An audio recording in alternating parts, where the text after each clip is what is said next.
Chicos, perdonen que tenía una llamada, así que disculpen.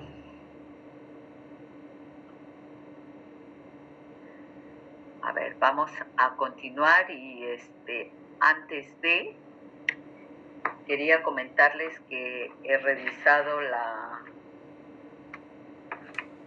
práctica que dieron sobre identificación, que fue una práctica bastante sencilla, que se les pedía que identificaran en primer lugar el organismo productor, de qué institución pertenecían estos documentos, quién los ha generado, ¿no? Y quisieran un análisis, ¿no?, de qué nivel se había generado este documento, ¿no?, si era, de qué unidad orgánica era el documento, un poquito ver el contenido y luego valorarlo también, ¿no? La gran mayoría sí,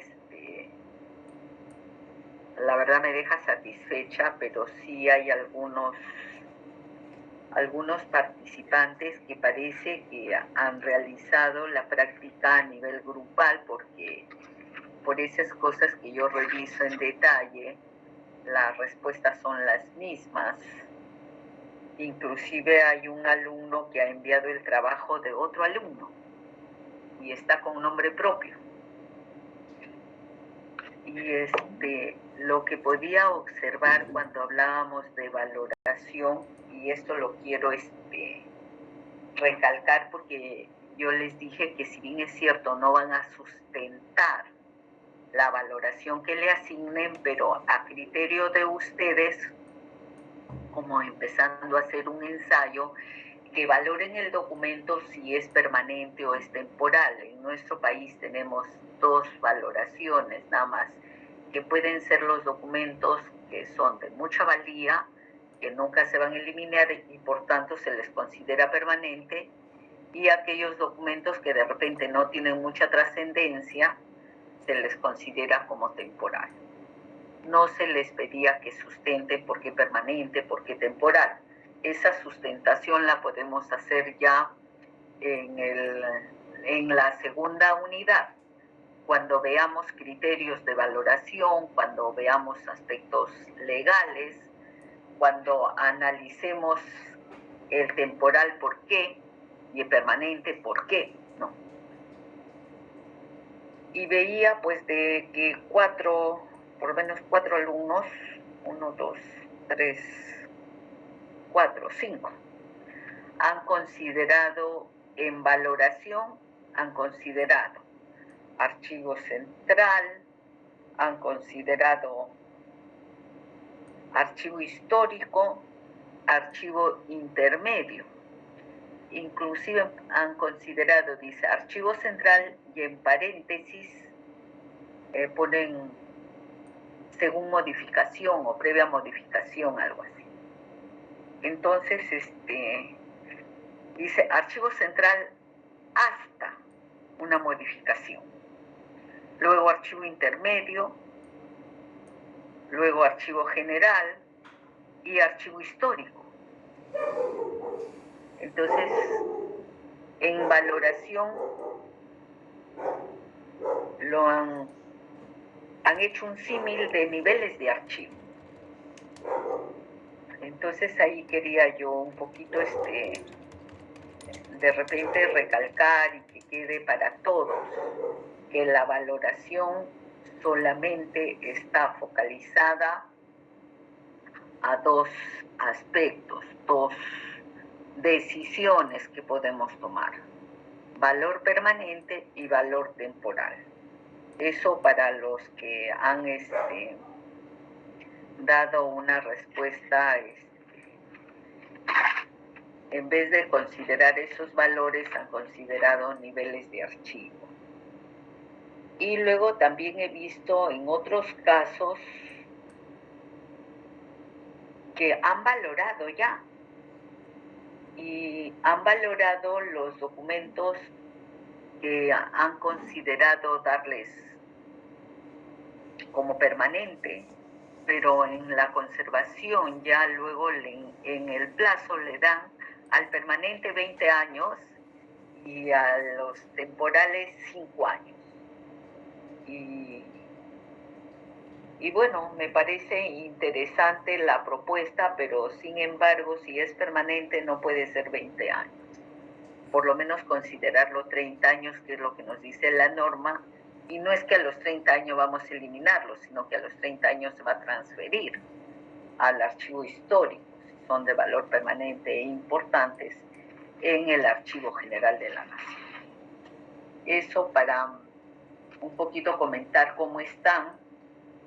Y luego ya les decía de un participante que ha enviado el trabajo de otro compañero con nombre propio, y seguramente yo lo voy a conversar con él o nos vamos a comunicar a través del correo. Aunque ya le envié también una notita, ¿no?, de que allí algo ha pasado. Luego también tenía a 2 personas que he llamado, 2 alumnos, en el desarrollo de la clase para hacer algunas preguntas o interactuar del desarrollo de lo que vamos tratando en cada sesión, pero que aparece como que sí ha asistido, porque cuando tomo asistencia contesta que está presente, pero cuando los he llamado no están, y no hay ni un chat ni un mensaje, y bueno, eso para que lo tenga presente. Seguramente me comunicaré con su delegada o de repente también le envío una notita a través del correo que tiene y bueno, que me comenten qué pasó. Nada más. Bien, con estas precisiones vamos a continuar la clase. ¿Alguien quiere hacer alguna consulta antes de? ¿O algún comentario? ¿Ninguno? Sea, Natalia. Buenas noches, profe, ¿cómo está? Bueno, relacionado con la última clase que volví a explicar sobre la estructura orgánica, bueno, aprovechando la intervención que realizó el compañero Jorge, me pareció interesante saber, ¿no?, identificar la diferencia de los tipos de documentos que hay entre un nivel a otro, ¿no? Cómo se va transformando esa documentación mientras va pasando de área en área. La verdad que me parece interesante remarcarlo, y bueno, usted también nos terminó de explicar, ¿no?, los niveles jerárquicos, ¿no?, que hay dentro de cada nivel, ¿no?, de los directivos, ejecutivos, y qué documentos se van realizando, ¿no?, dentro de esos niveles. Solo quería comentar eso, profesora. Muchas gracias. Gracias, Natalia.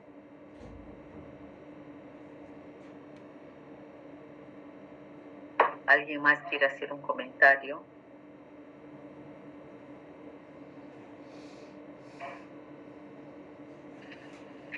Bien, entonces vamos a continuar. Sí, remarcar que hemos venido trabajando en la clase y ahora vamos a continuar sobre las estructuras orgánicas de las instituciones, las categorías administrativas, que las podemos relacionar con las categorías archivísticas, y obviamente saber de dónde proceden los documentos, porque es importante que cuando valoremos conozcamos cómo están organizadas, cómo están estructuradas orgánicamente las instituciones. Si bien es cierto, podemos identificar la institución, pero debemos conocer cómo funciona, cuáles son sus niveles jerárquicos que tienen, cuáles son los órganos de apoyo, los órganos de línea, la razón de ser de las propias instituciones. Entonces, de eso hemos tratado, y que es importante también que sepamos cuáles son las líneas de autoridad y las líneas de responsabilidad. A mayor nivel jerárquico tenemos mayor autoridad, Y la autoridad viene, vamos a establecerlo desde la cabeza, desde el mayor nivel jerárquico y va descendiendo hacia los niveles inferiores. La responsabilidad viene de los niveles inferiores y va ascendiendo hacia los niveles mayores. A mayor nivel jerárquico hay mayor responsabilidad. Por eso cuando se instauran los procesos administrativos a los funcionarios, si han cometido alguna falta o algún delito, obviamente la pena o la sanción puede ser mayor porque es un nivel jerárquico alto y tiene mayor responsabilidad de sus actos. Además, se entiende que las personas que asumen mayores niveles jerárquicos son personas que tienen,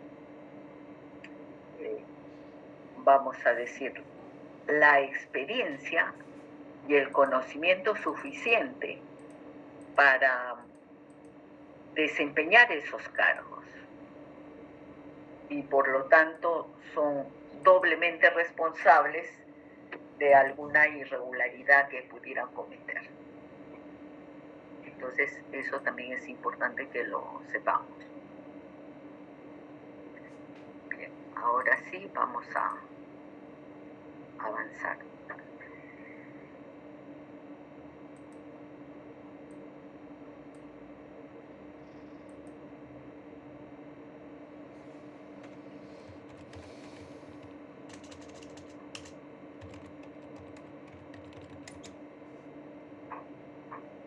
Creo que nos quedamos acá, ¿verdad? Estábamos viendo el organigrama y veíamos que habían, digamos, órganos de nivel directivo, de control, de apoyo y de línea. Y luego vamos a desarrollar cada uno de ellos, a qué se refiere. Y acá en este organigrama veíamos que el órgano, digamos, dos considerados a nivel directivo, el Consejo Directivo y la Presidencia Ejecutiva, ¿no?, que toman las mayores decisiones. Por acá también tenemos Gerencia General, que también tiene mucha responsabilidad. Y luego vamos a desarrollar cada uno de estos niveles jerárquicos.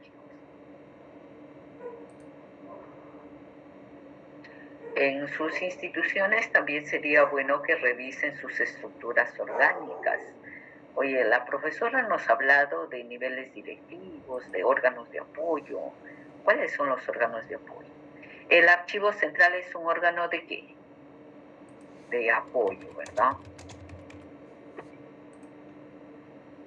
Entonces, acá tenemos los órganos de dirección. Y como ya mencionábamos, que son los responsables de conducir las instituciones, ¿no? Entonces, acá estamos hablando que están vinculados a la autoridad de la institución. Los titulares del pliego es el nivel jerárquico mayor en las instituciones. Entonces, ellos tienen la responsabilidad de conducir y obviamente de gobernar la institución, de dirigir la institución, de liderar la institución. El éxito o fracaso de una institución se verá pues en las mejores decisiones o las decisiones no muy adecuadas que se tomen en este nivel jerárquico. Y justamente ahí lo que menciona que regulan de manera general las relaciones entre los componentes. Estos niveles jerárquicos son los que aprueban el reglamento de organización y funciones, por ejemplo.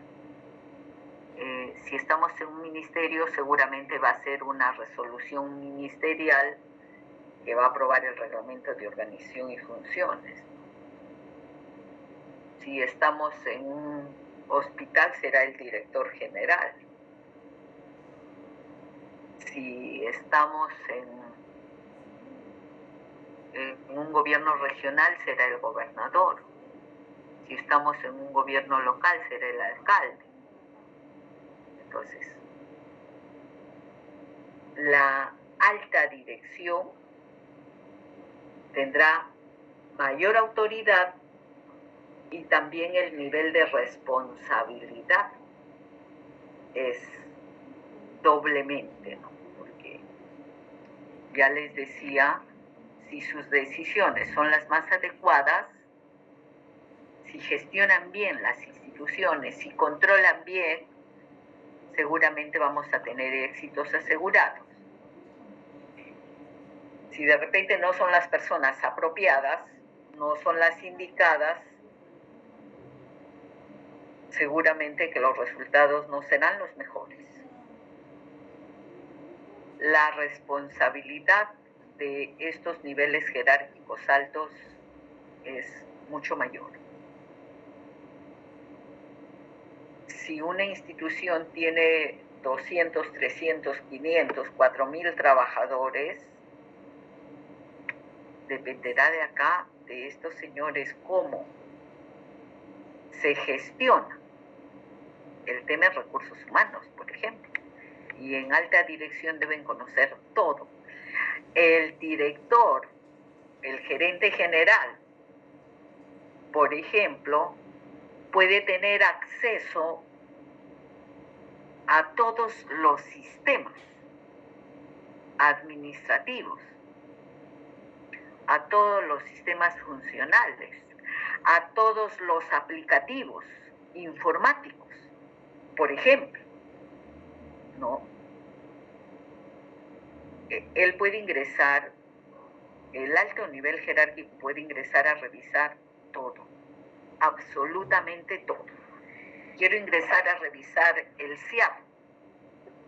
Seguramente tiene acceso a todos los aplicativos del sistema para ver cómo están funcionando, ¿no?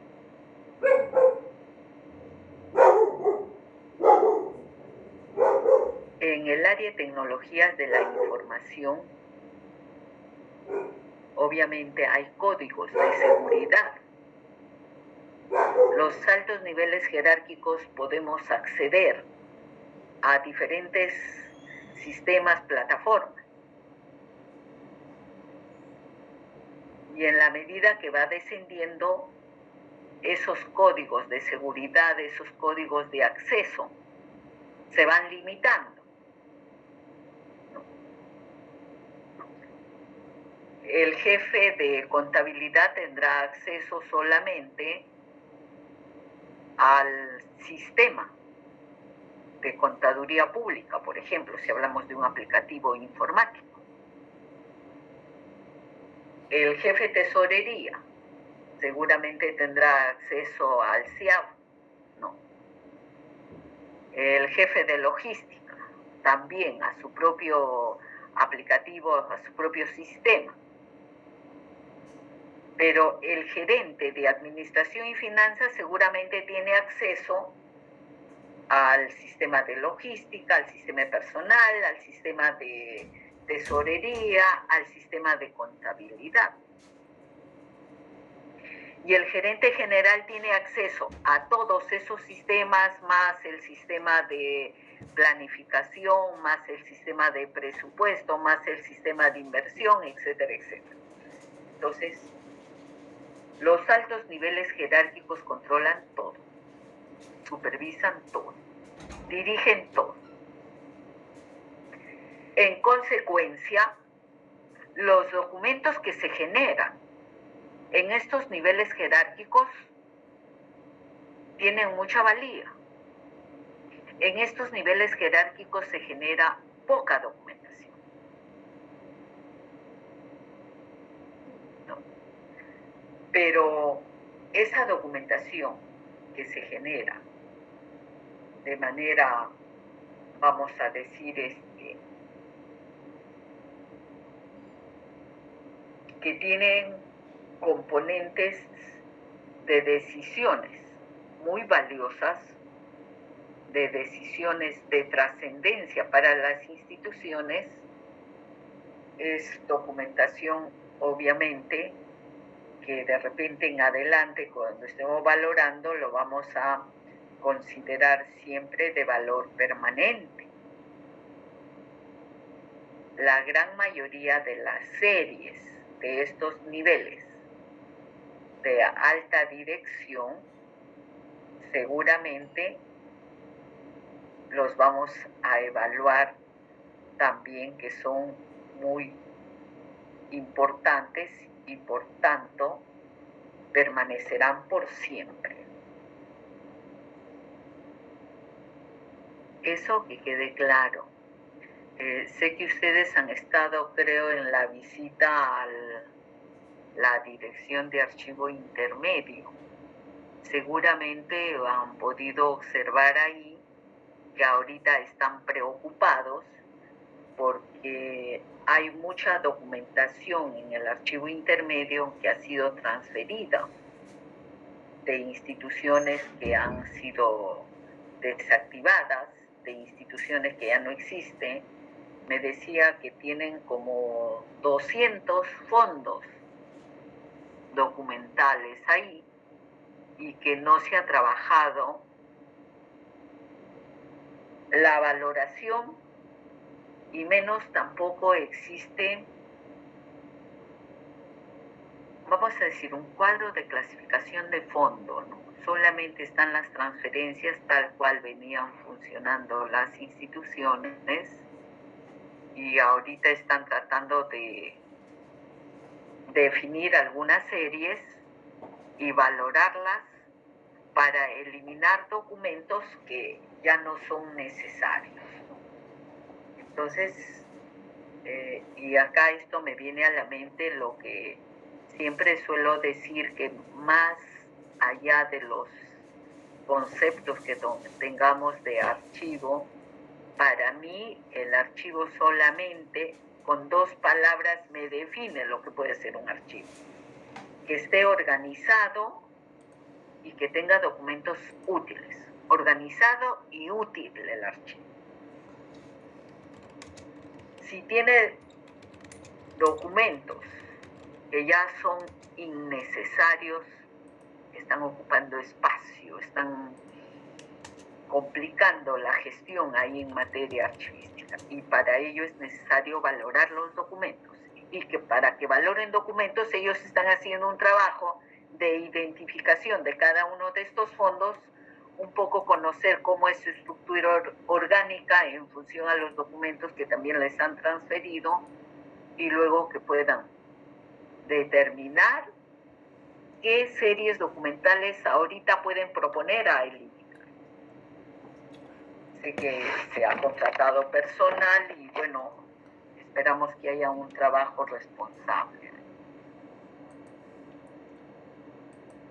Entonces, para valorar documentos necesitamos conocer las estructuras orgánicas y los niveles jerárquicos, que en este caso ya hemos hablado del mayor nivel jerárquico, que son los órganos de dirección. Ahora vamos a pasar a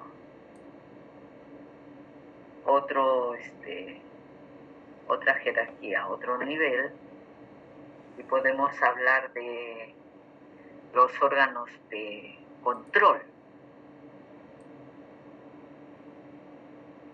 ¿Y cuáles son los órganos de control? Ahí vamos a encontrar los famosos OSI, órganos de control institucional, para los que ya vienen trabajando en instituciones públicas les debe ser seguramente familiar ubicar esta documentación del órgano de control.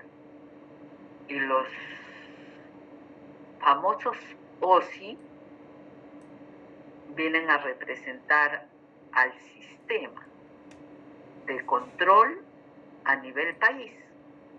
y que los vamos a encontrar en todas las instituciones del sector público. ¿Y cuál es la función? Justamente acompañar, apoyar a todos los órganos para que cumplan de manera adecuada sus funciones. Ahí tenemos órganos de control simultáneo, órganos de control, las acciones, la propia, vamos a decir, actividad de control que realizan los OSI, los organismos de control institucional, que les decía que pueden controlar de manera simultánea. Póngase un proyecto de inversión. Desde que se empiezan a elaborar las bases, todo el proceso, ¿no? La convocatoria, el proceso de selección, quién va a ganar ese concurso. Si hay un control simultáneo, van a acompañar prácticamente todo el desarrollo y se va a evitar de que se cometan irregularidades, ¿no? Hay otro tipo también de control que se llama control posterior, es decir, si ya se ejecutó una obra, si estamos hablando de un proyecto de inversión, después que se ha concluido todo, recién empiezan a realizar esta acción de control posterior, que también van a pedir información y puede darse el caso que hay alguna irregularidad, porque es diferente al control que podemos tener simultáneo, que es un acompañamiento que va a evitar irregularidades. Y en el control posterior sí se pueden presentar irregularidades por desconocimiento o porque existe la intención, ¿no? Cuando se habla de delitos, se puede hablar de delitos por acción o por omisión. Y podemos hablar de omisión cuando de repente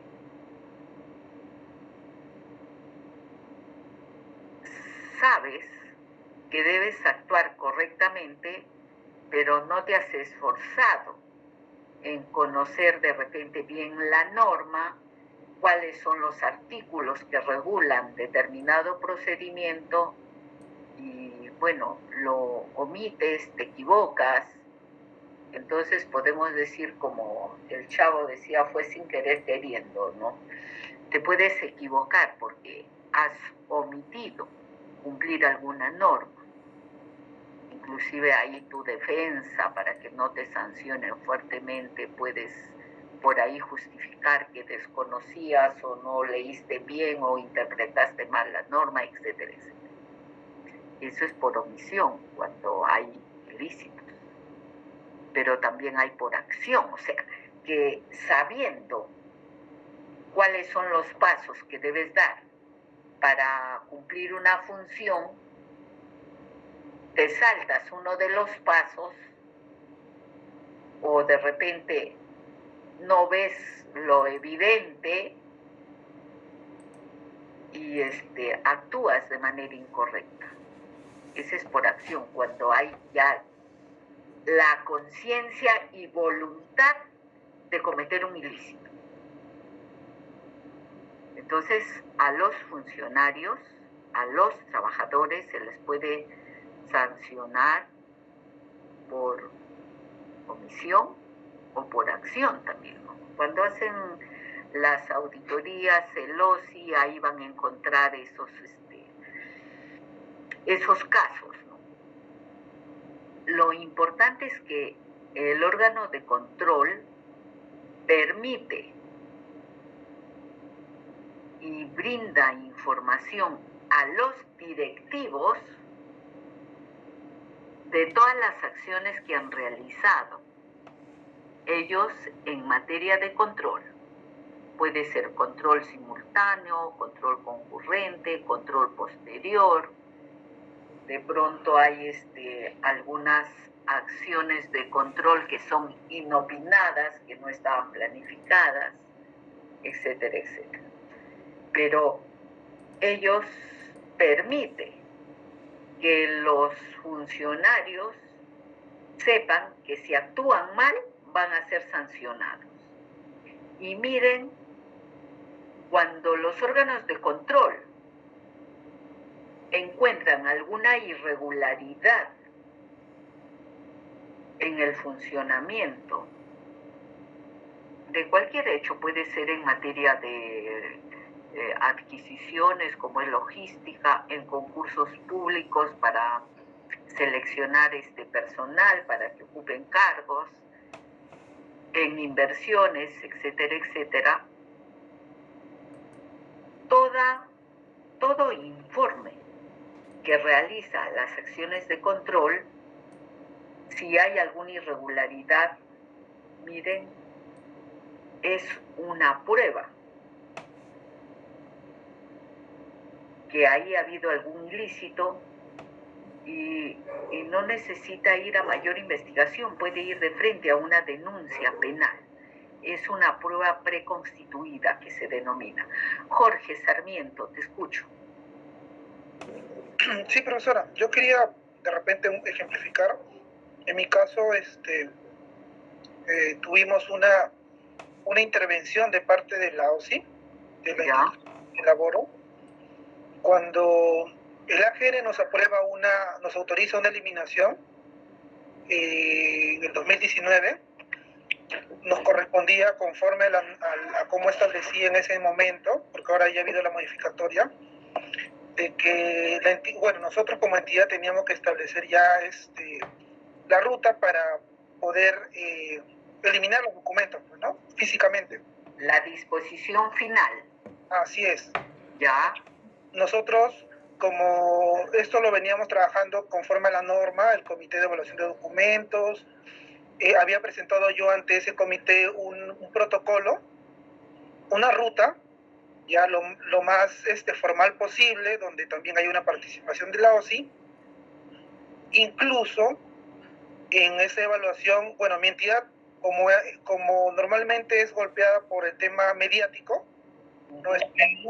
Son muy, muy, muy cuidadosos en todo, y algo que cambiaron de mi propuesta, que era normal en otras entidades públicas en las que había elaborado, pero ahí sí, el tema de, por ejemplo, donar el papel ya eliminado por ejemplo, en los CAFAE, que en otras entidades públicas tienen y es algo normal, ¿no? Porque al final ese CAFAE es como una asociación de los trabajadores y es como que también al final es como que una retribución, pues, ¿no? Que va a recibir CAFAE es Comité de Asistencia y Estímulo.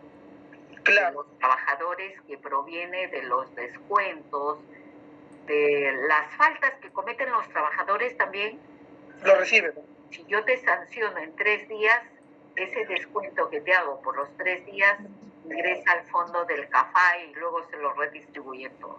Así es, así como también organizan eventos, ¿no? Y también tienen una entrada por ahí, también con los papeles, ¿no? En este caso nosotros, en el comité, bueno, se definió de que así sean 500 soles, 1000 soles, no se puede donar a nadie por un tema de precaución, y se definió de que se iba a triturar todo y que luego esto iba a pasar, hay un programa, no sé si sigue, en ese entonces era Perú Recicla.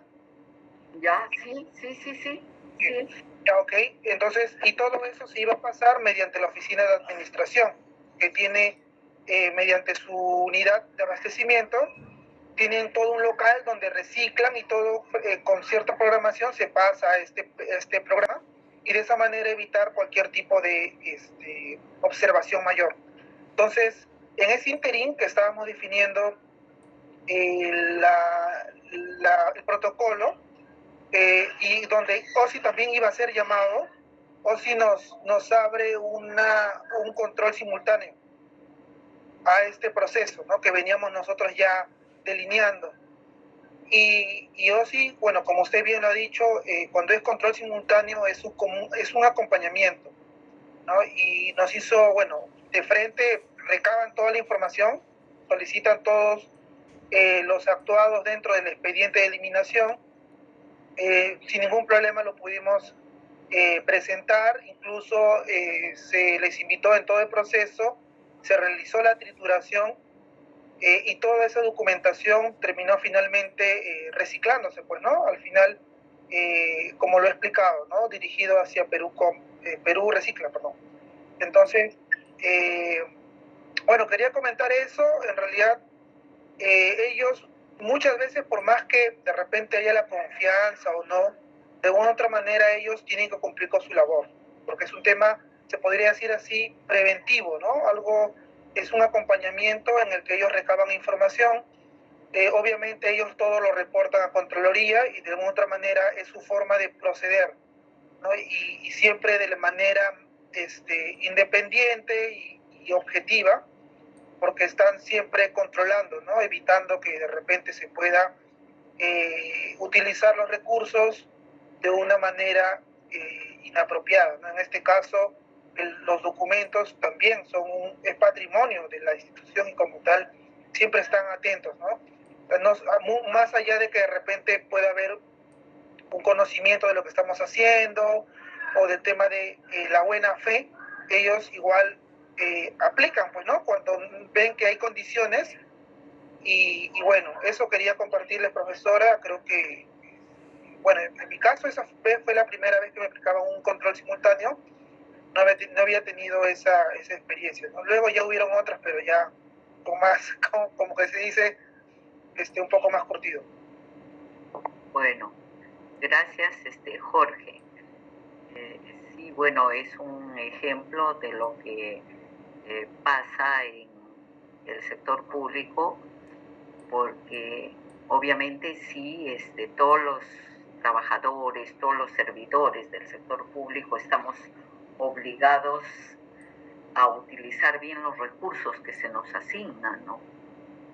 Y en ese sentido es que justamente el área de control interno es la que se encarga de realizar estas acciones de control, valga la redundancia, e informarlo al alto nivel jerárquico si encuentra alguna irregularidad y si no, de igual manera informa que todo está funcionando de manera correcta y no hay ningún problema.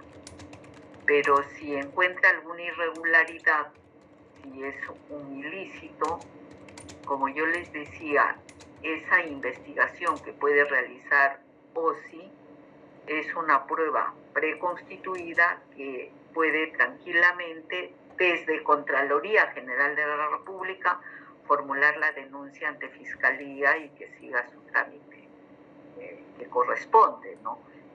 También se comunica pues a la máxima autoridad de cada institución. Los órganos de control interno, por ejemplo, si hay alguna irregularidad en cualquier nivel jerárquico, le van a comunicar al jefe, al titular del pliego, para que él tome las decisiones adecuadas.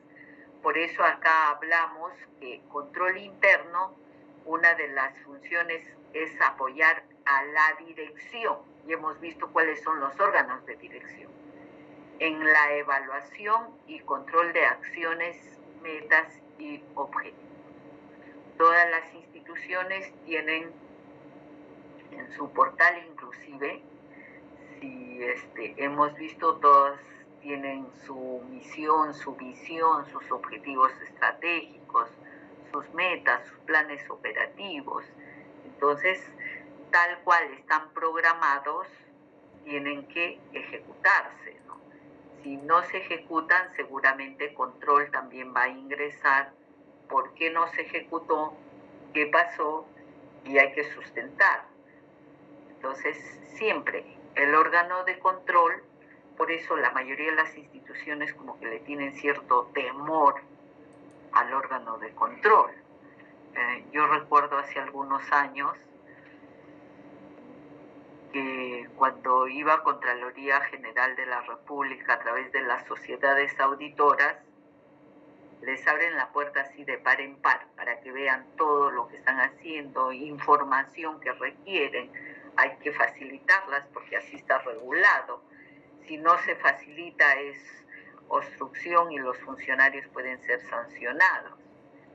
Y recuerdo que hacíamos un análisis y que cuando iba un funcionario del Archivo General de la Nación, un supervisor a una institución pública que quería supervisar el archivo, le decían que no encontraban la llave y no lo dejaban ingresar, ¿no? Pretextos, ¿no? Para que el AGN no pueda supervisar. Algunos años, ¿no? Pero actualmente eso ha cambiado. Ya les comentaba a ustedes que como que estamos más sensibilizados, estamos más concientizados de la importancia y el debido rol que cumple también el sistema de archivos en sus instituciones. Entonces, en el órgano de control pienso que no van a tener mayor dificultad. Acá su documentación que van a encontrar en este nivel seguramente van a hacer auditorías, van a hacer actividades de control, van a encontrar papeles de trabajo. Generalmente esta documentación está considerada como una documentación muy especial, no siempre de accesibilidad para todos, salvo ya cuando ha terminado todo un proceso de investigación, ya recién se puede acceder, ¿no? Y es documentación eminentemente de auditorías y acciones de control. Siempre, y hoy ya tienen todo estandarizado, están con sus formatos ya bastante bien definidos,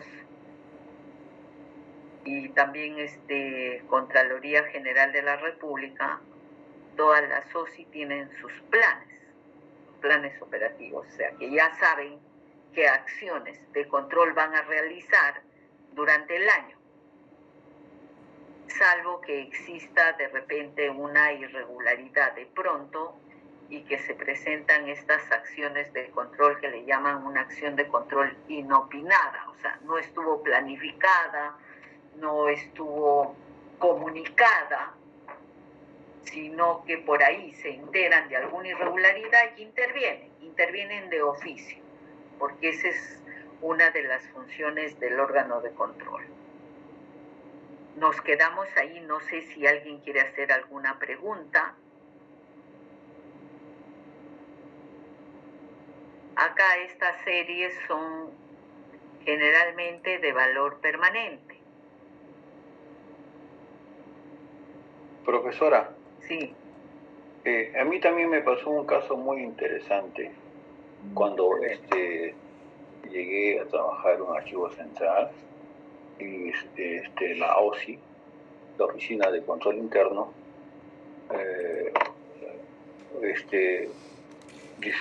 coordinó pues con la alta dirección con la finalidad de que le den un espacio, ¿no?, dentro del archivo, para que sus documentos no estén mezclados con otros documentos. Puede decir que no sea de acceso, ¿no?, a todo lo que trabajaba en el archivo. Bueno, en el archivo trabajaba era uno solo, era yo. Entonces, se tuvo que hacer, pues, según el impuesto de la dirección, alta dirección, un espacio con llave, doble llave, ¿no? Una llave tenía yo, una llave tenía la OSI. Que ni podía entrar yo solo, ni ellos podían entrar solo. Entonces, pero dije, me traían pues, cajas y cajas de documentos. Yo dije, no te puedo recibir. Está lacrado, me dice. Está bien, pues digo. Con el tiempo vas a decirme que eso estaba lacrado y papeles en blanco. Que tiene que revisarlo, así eso es un acta. Digo. Es así que se revisó todos los documentos de ellos y después de eso efectivamente se lacró nuevamente y estaban en el repositorio dentro del archivo central del Parque de la Leyenda, profesora. Bien, sí, es una documentación que o sí mismo es muy celosa en su resguardo.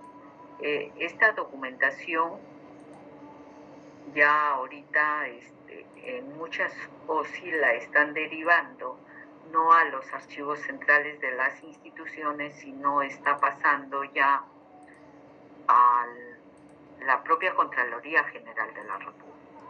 Pero obviamente de todas las acciones de control que ellos realicen, de todas las auditorías que puedan efectuar OSI a cualquier nivel de la institución, le envían un documento a la más alta autoridad con todo el informe, con todas las acciones de control que han realizado.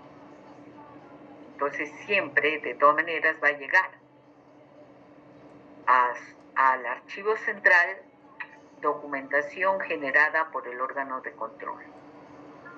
Así que en eso podemos tener cuidado con esa documentación.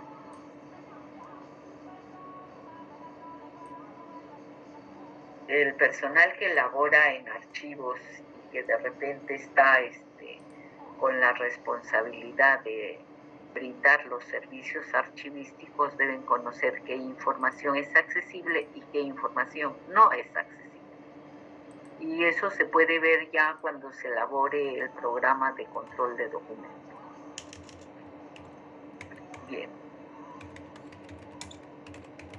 Luego tenemos también documentación de, vamos a decir, órganos o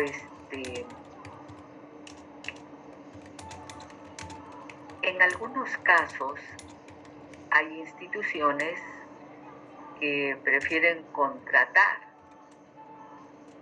unas empresas que se dedican a realizar consultorías sobre temas muy específicos, sobre temas especiales que pueden tener cada funcionario, puede tener experiencia, puede tener conocimiento también de hechos especiales, pero no vamos a decir, el expertise suficiente. Por ejemplo, si de repente queremos hacer vamos a construir una obra especial, no sé, en un lugar X, y en nuestra institución sí tenemos pues los ingenieros de suelo, los topógrafos, etcétera, etcétera. Pero no tenemos ningún especialista en estudios de suelos. Entonces vamos a contratar una consultoría sobre estudios de suelos, un tema muy especial. Esos documentos son de mucha valía. O de lo contrario, también hay órganos consultivos que en la propia institución también se pueden formar, ¿no? Para que también puedan brindar opinión sobre determinados temas. Pero mayormente se contratan por terceros. Esa documentación también es bastante importante, ¿no?, para la toma de decisiones. Avanzamos. Asesoría. Estamos normalmente acostumbrados a pensar que asesoría solamente está en aspectos legales, que te pueden brindar un informe legal, una opinión legal, pero la asesoría puede ser también en diferentes temas. Y un poco lo que queremos acá manifestar es que una asesoría en recursos humanos, por ejemplo, cuando hay problemas, hay conflictos laborales, van a contratar una asesoría en temas laborales. Entonces, por poner un ejemplo, o la propia asesoría legal, ¿no? Pero al final toda asesoría, ¿qué es lo que quiere? Como decimos acá, es preservar un equilibrio institucional en todo. Miren, cuando hay conflictos sociales, por ejemplo, en el interior del país que hemos tenido en estos tiempos, por el tema minero, ahí normalmente contratan especialistas. Hay comunicadores sociales que le llaman, que son una especialidad dentro del periodismo, o las trabajadoras sociales también, que pueden realizar asesorías haciendo un estudio de todo el conflicto que viene de estas zonas mineras, ¿no? Cuál es el sentir de la población, cómo están actuando estas grandes empresas. Entonces, estas asesorías como tal lo que quieren es que se solucionen los problemas, y como bien decimos acá, es brindar consejo, orientación a la institución. Podemos encontrar asesorías en los altos niveles jerárquicos, que son justamente los que toman decisiones, que pueden conocer, sí, pueden tener experiencia, sí, pero necesitamos una consultoría, una asesoría en determinados temas, y por eso se contratan, ¿no? Normalmente en las instituciones tenemos la asesoría legal, y a esta, vamos a decir, gerencia, o a este órgano de asesoría legal, le pueden llegar consultas de los diferentes niveles de organización. Puede ser una consulta legal en términos económicos, puede ser una consulta legal en términos de inversiones, puede ser una consulta legal en aspectos financieros, puede ser una consulta legal en aspectos de recursos humanos, etcétera, etcétera. Ahí tenemos asesoría legal, pero no siempre pensemos en esa asesoría nada más, sino que pueden darse otros casos. Una asesoría en materia de archivos también hay, y conozco de asesorías que contratan para temas archivísticos. Entonces, la documentación que generan estas asesorías, nos dicen, ¿un informe de un asesor es vinculante o no es vinculante? Un asesor no es, digamos, vinculante como tal.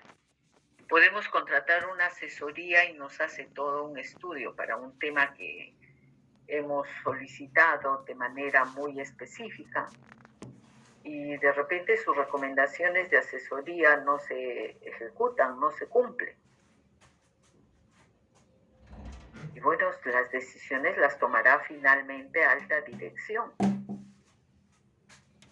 Y acá justo indicamos que las asesorías van a altos niveles jerárquicos.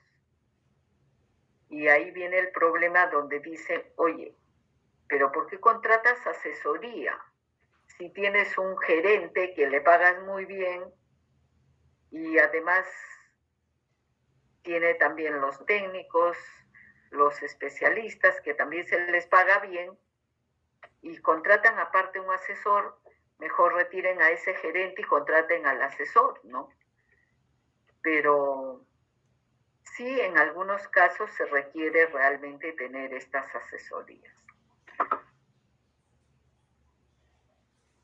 esta documentación que se genera en este nivel es una información. Si hablamos de asesoría legal, serán los informes legales.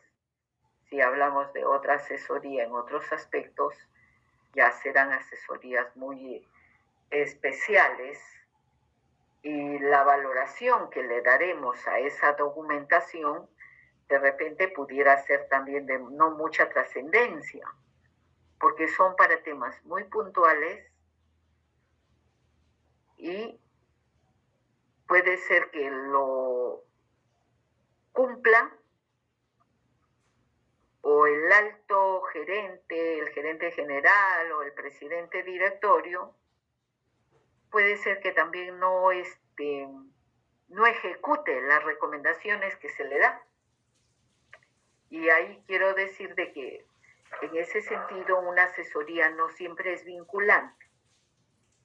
Inclusive en las propias instituciones muchas veces se dice, ¿sabes qué? Yo quiero ser asesor y yo prefiero ser asesor y no gerente.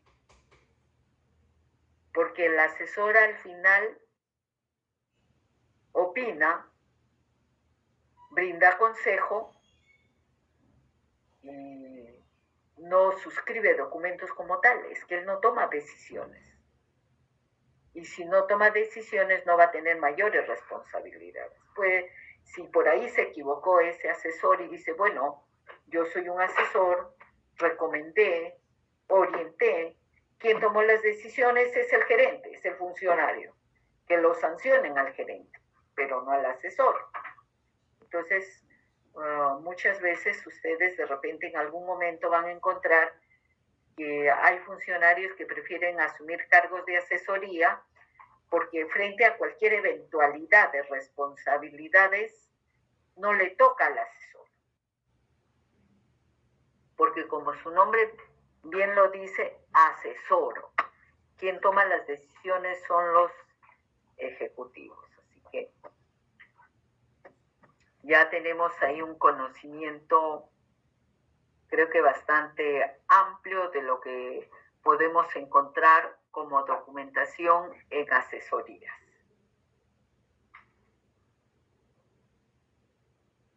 Avanzamos.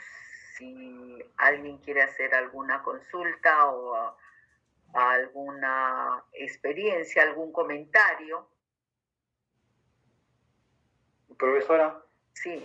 Sí, gracias. Profesora, con decir que los asesores, profesora, efectivamente, no tienen ningún vínculo de responsabilidad, exactamente es así. Pero el detalle, profesora, que esta nueva forma de contratación en el Estado, para mí es una forma de cómo crear profesionales pues sin ninguna responsabilidad. Es un ejemplo. Cuando uno es militar o policía, yo soy policía, al hijo del general tal, nadie le toca. Ni el general, ni el coronel, ni el comandante, ni el mayor. El carguito que tenga, sí lo tiene, pero nadie le toca. Y este señor pasa los años, llega a ser general. Yo he vivido eso porque años he trabajado, ¿no? Tengo la edad que tengo. Entonces, igual que los asesores, hay puestos, profesora, que se crean con esa estrategia de perjudicar la gestión pública, profesora, para mí, mi entender, porque no son transparentes, no se perjudican de nada, cobran muy bien, claro que no tiene vacación, no tiene esas cosas, ¿no? Pero, profesora, esa es usted como abogada que es profesora, no es una buena praxis en la gestión pública ni la gestión mixta que se tiene también y administra el Estado peruano, profesora.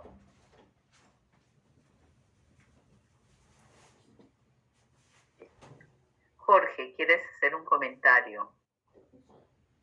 Sí, profesora, creo que es pertinente hacer una precisión con el concepto de asesoría, porque podríamos confundir por ejemplo, o no podríamos de repente distinguir que en alta dirección muchas veces hay asesores, ¿no? Pero por otro lado, tenemos que distinguir esos funcionarios que pueden estar en más de una oficina, de alta dirección sobre todo, con la función de asesoramiento que realizan algunas oficinas, como por ejemplo, tenemos la oficina de asesoría jurídica, como es en mi entidad, o legal. Tenemos que distinguir eso, ¿no? Si bien es cierto, hay funcionarios que realizan la labor como asesor, que pueden estar en alta dirección, pero como órgano u oficina, hay oficinas u órganos que tienen la función de asesoramiento. Y justamente a esta se le define de esa manera, ¿no? Órganos de asesoramiento. Ahí también está la oficina de planificación y presupuesto. En algunos casos he visto que varía un poco, pero en el mío por lo menos sí está así. La oficina de planeamiento y presupuesto también es definida de acuerdo al reglamento de organización y funciones como un órgano de asesoramiento. Y por otro lado, si lo vemos desde este punto de vista de órgano, que creo que estamos viendo niveles jerárquicos, ¿no? Funciones, es a nivel de órgano, también tenemos que tener presente que sí cumplen con una responsabilidad como órgano. ¿Por qué? Porque muchas veces, si bien es cierto, dan un asesoramiento, pero conforme a las propias normas internas, incluso en algunos marcos normativos, también figuran como requisito para que se apruebe, ya sea una directiva, un plan de gestión, tiene que haber un informe legal por parte del área de asesoría jurídica o un informe técnico, ¿no? De la Oficina de Planeamiento y Presupuesto. Entonces, definitivamente, como órgano, cumplen con una responsabilidad y es requisito. Claro, la alta dirección, si de repente es una resolución de Secretaría General, la alta dirección administrativa, ¿no? Que el secretario general o el titular, si es una resolución, en mi caso, por ejemplo, de superintendencia o del consejo directivo, claro, a estos niveles al final van a determinar, pues, ¿no? Y van a asumir, van a tomar la decisión. Pero sí hay una responsabilidad como órgano en dar un buen asesoramiento legal desde un punto de vista objetivo. Y por otro lado, a mí me parece que esta área, muchas veces también, por ejemplo, en el caso de asesoría legal, cuando el marco normativo, por ejemplo, en mi caso, que es la ley universitaria, y hay muchos reglamentos que se desprenden de la ley universitaria, mediante la cual SUNEDU cumple con sus labores misionales. Cuando hay algunos vacíos, conforme a todo este marco normativo, asesoría legal justamente ahí cumple un papel como para poder llenar esos huecos, ¿no? Desde una interpretación legal, jurídica, y eso es algo que muchas veces, como usted mencionó al inicio, les piden opiniones, ¿no? Legales. Y muchas veces incluso estos informes son de consulta muy, muy importantes. Por ejemplo, Servir, sus informes legales son muy consultados. En el caso de nosotros, desde este año incluso también más o menos han tomado en cuenta eso y ya se están publicando los informes legales porque no solamente sirven a nivel institucional, sino también a nivel externo para los administrados, para los ciudadanos, incluso para otras instituciones, ¿no? A todos estos grupos de interés, ¿no? Que está justamente dentro de la misión de la entidad pública, ¿no? Que podríamos tocar, ¿no? Ya eso ya de manera particular. Eso nada más, profesor. Perfecto, Jorge, gracias. Sí, obviamente, si dentro de las instituciones del Estado hay un órgano que es asesoría jurídica como tal, ¿no? Y por tanto cumple su propia función. Entonces, hace algún tiempo al área de planeamiento y presupuesto se le consideraba como un órgano de apoyo y últimamente se le está considerando como un órgano de asesoría, ¿no? Y en algunas instituciones se mantiene todavía como órgano de apoyo. Sí, es verdad, pues si tenemos dentro de las instituciones y como que todos conocemos que podemos tener una oficina de asesoría jurídica o una oficina o una gerencia de asesoría jurídica. Y la función de asesoría jurídica, como su propio nombre lo dice, es asesorar en aspectos jurídicos, en aspectos legales. Y si toda resolución, todo acto administrativo a alto nivel jerárquico siempre necesitará un informe técnico y un informe legal para que se emite el acto administrativo. Dictamen, profesora. Y ese puede ser, le conoce dictamen o le conocen informe, un informe legal o una opinión legal también, dependiendo cómo le consideren en las propias instituciones. Y esos dos documentos son los que sustentan un acto administrativo que puede poner fin a determinado problema o resolverlo, ¿no? Que son las resoluciones a altos niveles jerárquicos. Es verdad, esa asesoría jurídica está considerada dentro de la propia estructura, es perfecto. Pero también hay asesorías que van en los diferentes niveles, pero mayormente a altos niveles jerárquicos, que tengo entendido es a lo que se ha referido también Belvi. Porque sí es verdad, hay asesorías y asesorías. Ahora, estas asesorías, vamos a comillarlo, esas asesorías no son vinculantes. Lo que dice Jorge Sarmiento en cuanto a servir, sí, últimamente en aspectos laborales, Servir está sacando varios informes, que si bien es cierto esos informes no son vinculantes, pero te sirven como antecedente para que puedas sustentar determinados temas, ¿no?, en materia laboral. Entonces, pero sí debemos conocer la documentación que se genera. Por ejemplo, en asesoría jurídica, en algunos casos hemos podido observar que como series le ponen informes como tal. Hay que diferenciar lo que es un informe legal de lo que es un informe administrativo de rutina, que pudiera ingresar a correspondencia, y el informe legal como tal mantenerlo como serie de repente, ¿no? Eso hay que evaluar bien las funciones que cumplen en las instituciones. Solamente esa precisión, y si no hay otro comentario, vamos a continuar.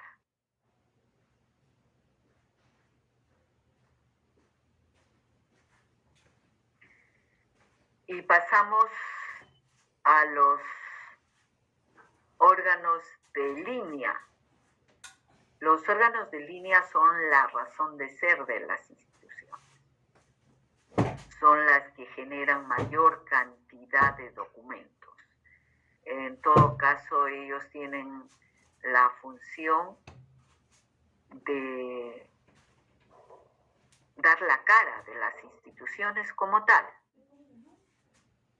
En el caso de SUNEDO,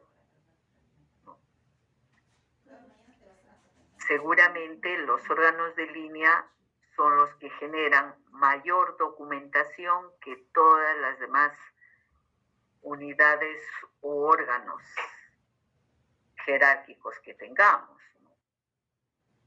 Y justamente acá, en el Estado, en las instituciones del Estado, como bien decimos acá, los órganos de línea sirven para producir bienes o servicios.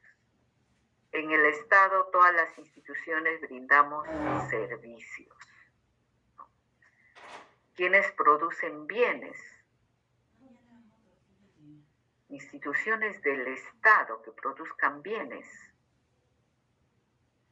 La verdad ahorita no se me ocurre, pero en el sector privado seguramente que producen bienes muchos.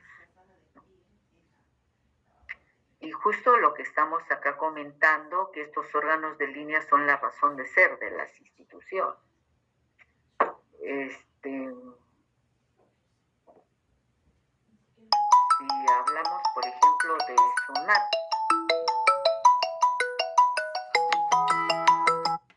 SUNAT, de Superintendencia Nacional de Administración Tributaria. Seguramente que los órganos de línea serán pues la gerencia de fiscalización, una gerencia de ejecución coactiva, una gerencia de repente de control, supervisión, etcétera, etcétera.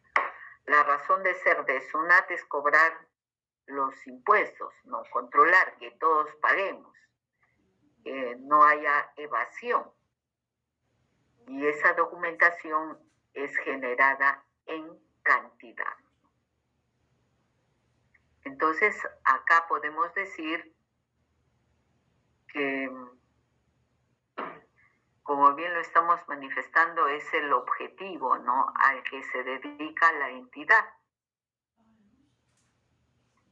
Y miren lo que nos dice acá, están ligadas a los órganos que justamente ejecutan la razón de ser de las instituciones. Y acá está en negrita, ejecutar y realizar, materializar la razón por la cual existe la organización, por la cual existe la institución. Entonces,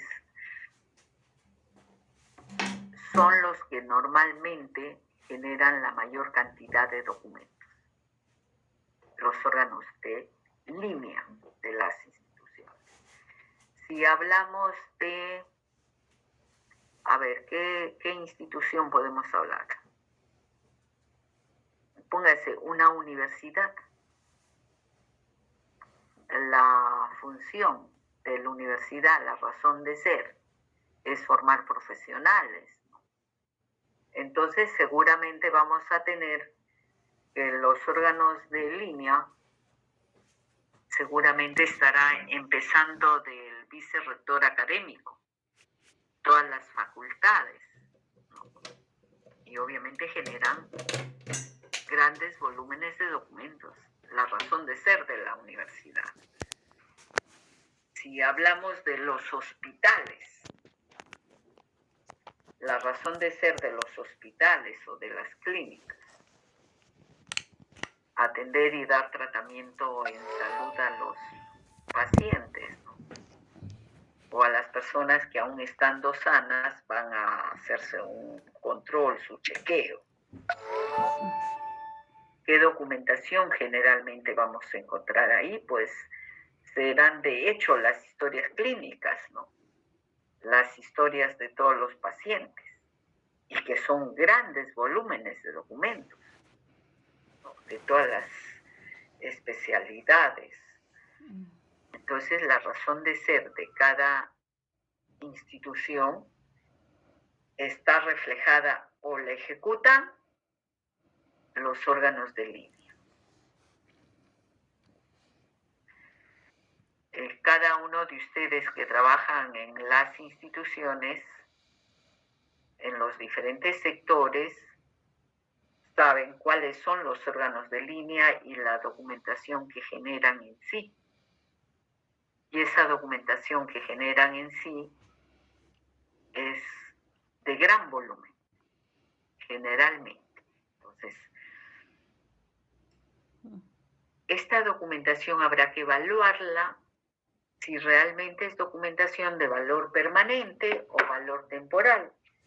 Si hablamos de SUNAT, del órgano de línea de SUNAT, yo presumo que casi toda esa documentación en temas tributarios de los órganos de línea es temporal, ¿no? Cobrar impuestos dentro de los plazos establecidos, o de repente que se llegue a una cobranza coactiva. Una vez que se ejecuta la acción, se embarga la cuenta a través de los bancos, o se embarga un bien a una empresa, a una persona natural muy poco, pero generalmente a las empresas se pueden embargar bienes también. Pagan dentro del plazo normal o ya excediéndose de los plazos que llegan a estos procesos de ejecución coactiva, esos procesos de ejecución coactiva definitivamente no se van a conservar por siempre, esos expedientes de valor temporal. Las cobranzas, las resoluciones de determinación de deuda van a estar moviéndose, van a estar cambiando de año a año y por tanto no ameritan ser conservados por siempre, sea de los principales contribuyentes, de los medianos contribuyentes o pequeños contribuyentes, como los tiene clasificados SUNAT. Y así podemos poner ejemplos de nuestras instituciones que podemos conocer y qué documentación genera como tal los órganos de LIBI. Y vamos avanzando, ¿sí? Y acá encontramos los órganos de apoyo. Para que funcione alta dirección, para que funcionen los órganos de asesoramiento, para que funcionen los órganos de línea, necesitan los órganos de apoyo. ¿Y quiénes son los órganos de apoyo? Justamente que dan soporte a la institución. Y ahí tenemos seguramente, por ejemplo, el área logística. El área logística nos proporciona los bienes que necesitamos para trabajar en nuestras instituciones. A logística se le va a solicitar que compre los equipos informáticos, un nuevo servidor, que compre las computadoras, impresoras ya no mucho, ya ahorita ya casi no utilizamos las impresoras, ¿no? Ya la documentación fluye electrónicamente en las instituciones, ¿no? Entonces, logística nos va a proveer de todos los materiales que necesitemos para funcionar. Logística va a contratar, por ejemplo, el internet, va a contratar los teléfonos para todos los funcionarios, los celulares para los funcionarios, los medios de comunicación también, pues, ¿no? ¿Cómo nos vamos a comunicar? Entonces, logística será la responsable. Que necesitamos los vehículos para los gerentes de repente, ¿no? Hay que contratarlos, o de repente comprar los vehículos, o contratar una empresa y tercerizar el servicio de movilidad. Entonces, ahí tenemos logística brindando el soporte, el apoyo. Recursos humanos también es una área de apoyo. A través de ella vamos a solicitar que se contrate personal. CAS, ¿no? Y si es servicio de terceros, vas a ir a logística, por un tema muy especial. Entonces, los órganos de apoyo siempre van a estar. Tecnologías de la información es un órgano de apoyo. En algunas instituciones está como órgano de apoyo, en otras está como órgano de asesoramiento. Pero lo importante en este tema es que nos van a auxiliar, nos van a brindar las herramientas necesarias que necesitan todos los demás órganos para que puedan funcionar. Creo que en los órganos de apoyo no hay mayor duda, pero ¿qué documentación generan los órganos de apoyo? También es una documentación un tanto frondosa, cantidad de documentos. Muchos de ellos pueden ser de valor temporal, otros pueden ser de valor permanente. Si hablamos del área de logística, que es quien va a integrar inclusive estos comités que se forman para una licitación pública de una obra de gran envergadura, obviamente esa documentación será de valor permanente. Si es un servicio de terceros para que nos pinten la infraestructura de la institución, será una documentación sin mucha trascendencia y puede ser temporal. En el área de recursos humanos podemos encontrar también documentación de mucha valía. En el caso de los trabajadores, las planillas, porque son derechos de personas, se considerarán de repente de valor permanente. Y otra documentación también será no muy importante y se considerarán de repente asignándoles un valor temporal. En los órganos de apoyo hay documentación trascendente, como hay documentación no de mucha trascendencia. Que hay cantidad de documentos que se generan, sí. Logística genera cantidad de documentos. Contabilidad, cantidad de documentos. Tesorería, cantidad de documentos. Entonces, los órganos de apoyo generan grandes volúmenes de documentos. Unos de mucha valía, otros no mucho. Entonces, acá como un tema que debe quedarnos claro, que este nivel jerárquico es necesario para el funcionamiento de todas las instituciones. Necesitamos los órganos de apoyo para que funcionen, los órganos de línea, los órganos de dirección, de asesoramiento y todo cuanto esté integrado o conformado nuestras instituciones. Nos vamos a quedar acá. Yo tengo las 10:40 antes de que Catherine me diga ya, es la hora. Cualquier duda que tengan, siempre al inicio de la clase que nos toca, por ejemplo el viernes, pueden aprovechar para consultar y vamos avanzando. Recuerden que es necesario que ustedes conozcan bien estos temas porque con estos conocimientos es que ustedes van a estar en mejores condiciones para valorar las series documentales que después nos toquen. Gracias y buenas noches con todos. Gracias, profesora. Buenas noches, profesora.